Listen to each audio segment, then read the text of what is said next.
Thanks for joining me this morning. I'm here to talk about artificial intelligence student support, looking at a model for the Center for Artificial Intelligence, Ethics, Literacy, Integrity, we call it CAIELI, at the University of Calgary. My name is Leanne Morrow. I'm the Associate University Librarian for Student Learning and Engagement. I'm happy to present this as part of CNI's project briefing. So what exactly is CAIELI? CAIELI is essentially a transdisciplinary center that we came together to plan for in one of our branch libraries, and it happens to be in our education library. So it is a partnership between our Workland School of Education and Libraries and Cultural Resources. And really it's a center that we came up with in response to the rise of generative AI use and exploration and understanding on our campus. And it's really a center that's explicitly focused on how do we support students. And so a bit of background as to where the idea came from. It came from a faculty discussion I was having one day around kind of branch libraries, student space, and what does it look like to support students around generative AI literacy on campus, and what is the library's role going to be in that?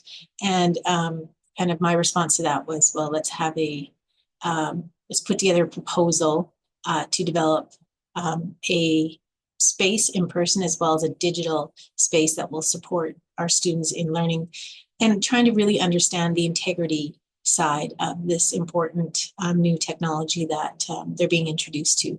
So a proposal was sent to the Dean of the School of Education on our campus, as well as our Vice Provost for Libraries and Cultural Resources.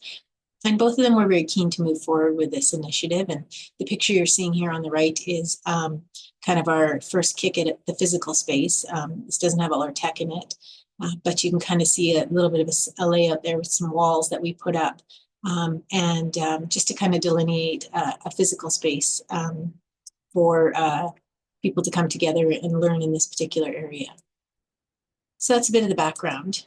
So what are the goals for the center? Well, as the tagline says, to learn with integrity, create with confidence, and transform together. What I really meant by coming up with this tagline was that I wanted everything we do in the center to be underpinned with the aspects of understanding integrity and our integrity as students and what it means to come together to learn about generative AI and do that with the integrity focus, so that we have our academic integrity foundations and values committed to while we do this together. Creating with confidence, really, I want students to be comfortable with the fact that, the tools that they choose to use around generative AI, if they're allowed to use them within their faculty and within the classes that they're in, that they can use those and create something, brainstorm with AI with confidence that it's a good tool to use, that the library has kind of vetted the tool and shared its benefits or its limitations. And so students really understood that.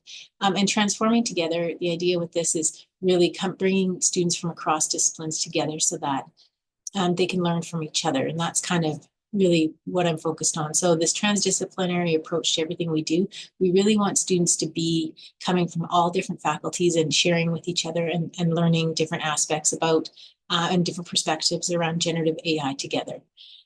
So we want to create a place that's both digital and physical to have conversations around integrity and generative AI in particular, so that students really have a place to go. They know exactly where to go. I can go there. There will be someone there to help me, and we'll really have a good conversation with the underpinnings of integrity throughout. And I want it to be a connection point for those who don't necessarily fit into what some people think the AI stereotype is. And by that, I mean, I think quite often there's this assumption that artificial intelligence and development in that area is solely for computer scientists or software engineers. And there are tons of different people and students doing projects across different faculties. And I really want to be the place to say, you don't have to be a computer scientist, you don't have to be a software engineer. Come to the library, share your project with others, and we'll all kind of get together and learn from each other. So I really wanted it to be that connection space. both physically and digitally, to share out your area or your project that you've developed or something that you've learned, or a bit of a platform to share your background beyond just IT areas and engineering areas. So that's kind of the main goals of the center. Looking at a little bit about, who is involved with CAIELI. Now, this has been an evolution. So primarily at the very beginning, it was solely just me setting up the plan, laying out how we would like to proceed forward with it. But as we've evolved over the last kind of 6 months, really, I've kind of laid out more of a structure as to how I think this should work. So right now, while I'm kind of leading in this area, I have had since the beginning 50% time from one support staff who's been very, very critical in helping set up programming, managing the bookings that we have, those kinds of things that I really need administrative support in the space as well as online to get a lot of our programming up and running. And now in January, we'll bring on a new position, which is our Director of Emerging Technology. They're returning from their research leave and they'll come back to this position. And under them, I will have a variety of different librarians who've kind of had their foot a little bit in the door with AI. And one of them is our digital literacy librarian. She too has been on leave for a little bit, so she'll return and she'll be a key critical piece in this. Our digital strategy librarian, who we just brought on recently, this position is helping out with a lot of the instruction. And then we have a liaison librarian who has some familiarity with AI tools, and so we're going to slowly integrate him into the structure as well. And then we have student employees. Student employees will start to come on in January, with the majority of the hiring of students happening then. And these students will be focused on creating a peer-to-peer model whereby students can come in and have a conversation with another student around, I kind of want to try this out. Is this something you think is a good idea? The students will be trained around our academic integrity policy and around the tools that we recommend, and around kind of the process of understanding when's the right time to be using generative AI, and how do we ensure that we're doing it with integrity. If we spoke to our faculty member, have we looked at our course outline? Are we allowed to do this in the class? And the students will be trained in that to guide other students. So this is kind of how the structure has evolved over time. Do you need this many people to do this particular type of center? You don't. I would definitely say the two critical roles are the AUL role to kind of guide and lead, and then the support staff time to help with the administrative tasks that come with setting up this kind of support. So you can kind of play around with the structure yourself. Like I said, this is something I've come to over time, and it's evolved a little bit. And will it be this way in a year? I don't know. Could it be more people? Possibly, depending on how generative AI develops on our campus and how the request for support happens. We'll be flexible and kind of responsive to the shifts and changes. So if you're wondering, how do we do this? And I've had this question before from libraries, how do we set up something like this at our library? There's some critical areas that I always recommend. So throughout all of these areas, the main important thing is engaging your librarians and support staff in training around generative AI in particular. They need to understand what's happening. They need to understand what are the new developments. And because this changes every day, it is very, very hard to keep up on. So I recommend just kind of regular check-ins. We have a staff support group that is run by our emerging technologies, Director of Emerging Technologies. And he has set up a bit of a structure for staff to be actively engaged once a month around different topics and new developments, and he'll lead the conversation with the staff around that. But it's also making sure that your librarians, you touch base with them once a semester too, to say, how has this impacted your instruction in the classroom? What's going on? What are the latest developments that you see, to really engage them. So if you're thinking about doing something like this, and you're really focusing on the student, or maybe you're focused on the faculty, I think for us, it's really that student is the center. So what we did is we looked at, okay, online, which is the top bubbles you'll see there, what do we need to develop for learning programs? What do we need to develop particularly for AI literacy programs for our students? One of the things that is pretty critical for us is the development of micro-credentials. This is incredibly popular on our campus, as I assume it is on a lot of people's campuses. Students are really, really desperate to get a micro-credential in AI literacy. They want to have a real basic foundation in it.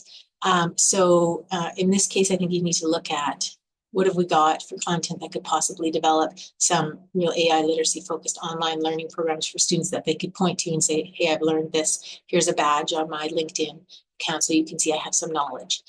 So micro-credentials is one to consider.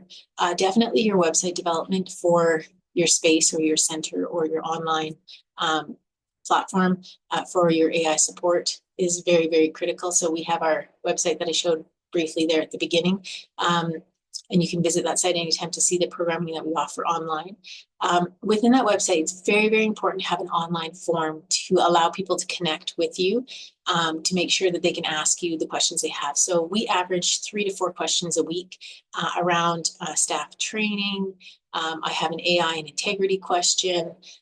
Where should I point my students to? That kind of thing. So it's definitely critical that you have an online form that you can actually send, allow people to send questions into. So currently I take the questions, and it's been good for me at the beginning to be able to see the kinds of requests that come in and understand what people are really keen to know more about. When it comes to that physical space and how do we support our students in the learning of this digital new tool in the physical space, definitely offering on-site programming as well. Some students learn better in person. Some people learn better online. We kind of want to offer a lot of hybrid programming as well, which we have coming up. And I'll tell you a little bit more about that further on. We also want to consider about how do I feature student projects in the physical space. I think this is a critical one because being able to communicate out between groups, you've got your software engineers here and your pre-service teachers, let's say, how can we create space for them to share their digital projects with each other and say, here's some tips and tricks you might consider in the classroom. Here's some of the ways you might consider using a tool like this to help students. Kind of that back and forth. Learning from student to student is very critical in a space like that. Librarian-led in-class instruction. This can be done in our physical space as well. And this can be on a variety of different topics. It can be everything from AI literacy to very, very specific questions that a faculty member might have. Like I had one recently around our students. These are in health sciences. They're very interested in what types of generative AI tools might help them study better. So, they can come in and have a session on that in the physical space, as well as looking at possible research projects that connect to the students. So this is where faculty can come into play. So are there research projects that would actually be relevant to students for them, they'd be interested in participating in, that would relate to generative AI, and could those happen in the physical space? So there are different elements of a model like this to consider when you're considering the digital space as well as the physical space, and how do we support this type of learning about these new tools with a model like this. So the student is always at the center for us. It might be different in your institution. There might be more of a faculty focus, and how can we, support our main user? This is kind of the model that we would use. So how do we actually engage with the students? What you're seeing here in the picture on the right is our student mid-journey board. So this is outside of our center. So this is where the students can come in and try out mid-journey. This was a custom-built board by our on-site IT staff, where the student can play around, come up with the words, and they can produce it. Midjourney will produce the 4 images, and there's a QR code, and the student can download the images. So it's particularly fun for the students. I would say definitely when you're thinking about engaging the students, looking at who's out there for student clubs is a critical one. We have an AI club. We have a data science club. We have a women in AI club. So all of these student clubs we've engaged with to say, look, this is coming online. Let's talk about how we can get your projects from your clubs, but also from your individual members into CAIELI to share out to other students, and how we can actively engage with you. So looking also at classes that are currently engaged in generative AI related projects is also pretty important.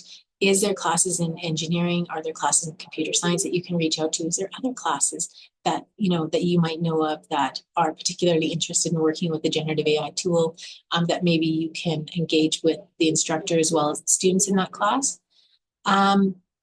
Also, student employment. Are there opportunities for student employment and on the job learning that you can offer to students here? We have some of the peer-to-peer support that's coming online in January, and so that definitely is an opportunity for us to actually have students working in the center. And then out investigating, are there collaborative student-related grant programs at your institution? So this has been very beneficial for us. We have a grant with that was given to us from the student union, and this has been collaborative with a couple of students that I've worked with in their second year med students who are particularly concerned about what they call democratizing AI. They want everybody to have access and everybody to have equal footing across campus around access to support and to learning. And so it was a good match to be working with these students around CAIELI and what they could see moving forward. And they really helped to shape a lot of our programming and our space.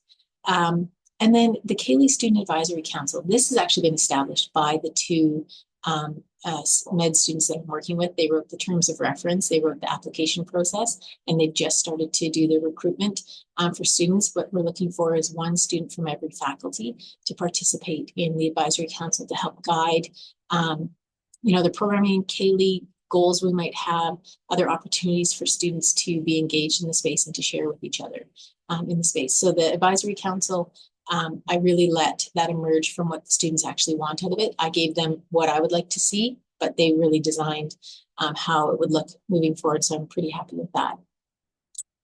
What about faculty? So I've been talking a lot about the students and, okay, so, you always have faculty that will always want to participate in something like this. And I'm happy to find ways. I've been looking at how can we have roles for faculty within the center itself. So one of the roles the students identified for me, they said, we'd love to have faculty advisors on our student advisory council. So I've got a couple of those faculty that are willing to help out and help guide the students in their work. And we'll have a librarian as well helping with that. Looking at faculty to be engaged in helping deliver programming aimed at all. I mean, our programming online is open to anybody and everybody. So it can be community members, it can be students, it can be people in other countries. We've had people from around the world attending our programs. Really saying to faculty, is there something that you think would be relevant, not only to students, but that has a student element to it, but also could be relevant to anybody. Faculty are more than happy to be engaged in sharing out their research or their knowledge, and very happy to see that. Possible research projects, as I mentioned before, geared towards engaging students. This is really, really important. I think it's a great way to look at the center and have students involved in the research side of things. So we have one currently ongoing with a faculty member in the Workland School of Education, as well as a faculty member from a university in the US. And so we're offering some of the data collection of that online through our online program with undergraduates. And it's looking at a particular writing tool that has been developed by a faculty member and looking at collecting some data around students' feelings around integrity, the writing tool itself, and their general responses to generative AI use. So that's going on right now. And then reaching out to partners that you might have in the teaching and learning center on campus. So that's really where we've kind of delineated, like the teaching and learning people are really supporting the faculty in their AI and integrity and development and support. And the library is there to support the student side. And then we come together often to partner on things. What we've developed is a coffee and conversation club, and it's led by myself as well as someone from the Teaching and Learning Center, and we bring in faculty and we offer them coffee and we say, let's just have a conversation about generative AI use. And faculty regularly attend. We have probably 2 to 3 a semester, and we have some of the regular people that will show up, but we have new people showing up all the time, and they come with their questions. Sometimes we have it structured. Here's some things we'd like to address, and let's talk about them. And other times we leave it wide open. We say what is on your mind right now around generative AI use, and what do you want to share with us? And then we let them lead the conversation. So the most popular topics, of course, have been academic integrity and professional development. So how do we learn more, and how do we ensure that our students maintain their integrity while exploring these tools? So it's been particularly useful to have these conversations. And then listening to faculty, having conversations with them to see where the gaps are and what they might be interested in seeing more of. But while keeping the center still really focused on your primary user, if you can still engage with the faculty to see what they're interested in. So success, how we measured it so far, looking at our online programming, we've offered 18 different topics, and we've offered some of these sessions multiple times. We've had about over 20 different presenters, and these are librarians presenting on topics around related to generative AI. These are faculty members and other experts that have background in often integrity and generative AI use. We've had over 1,200 people registered with roughly about 60% attendance rate. So it's a little bit low, but we're happy that it's over the 50%. And as I said, our programs are open to all. So, you know, on average, you're seeing, you know, 80 to 100 people per program. Our most popular program is our scholarly publishing and generative AI use. So every time we offer that, we've offered it multiple times a semester. It's lots of grad students, a lot of faculty that just want to know what's going on, and it's offered by our scholarly communications librarians. It's been very, very effective in offering some support. Grad students just love it. Any programming offered by well-known researchers is always very popular.